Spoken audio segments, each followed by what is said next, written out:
Діни фанатизм қоғамға қауіп төндіруші фактор. Себебі діни фанат өзі ұстанған діннің қағидаларына қайшы келетін пікірлер мен ұстанымдарды қабылдамайды. Керісінше ашулы эмоцияға беріліп, өз идеясын қорғау үшін күресуге дайын тұрады.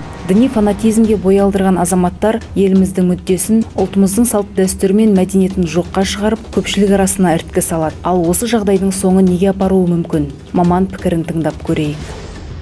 Діни фанатикалық көзқарастағы адамдардың барлығы жан-жағының барлығын мансұқтайды. Бетін кімнің ашса сол ыстық деп. Бірінші сол уағызы үйреткен адамын ғана әулие тұтып, тек қана мен ғана ақиқат жеткізушімін дейді. Сөйтіп ойлайды, сол деңгейде, сол дәрежеде қалады. Көбінде сондай адамдармен сөйлескен кезде оқыған бір кітап, екі кітап. Одан аспаған. Менен басқа ешкімді тыңдама, басқаның барлығы сені алдайды. Маркетинговый ходтар ғой. Сенің жүрегіңе күмән салады. Сол күмән сені жолдан адастырады. Міне сен тура жолға бүгін түстің.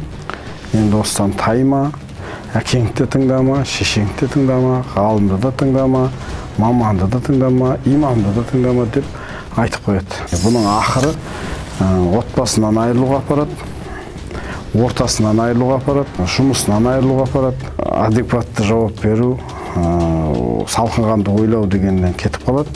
Әр нәрсеге эмоциямен жауап береді. Сөйтіп жүріп ақырында заң бұзады.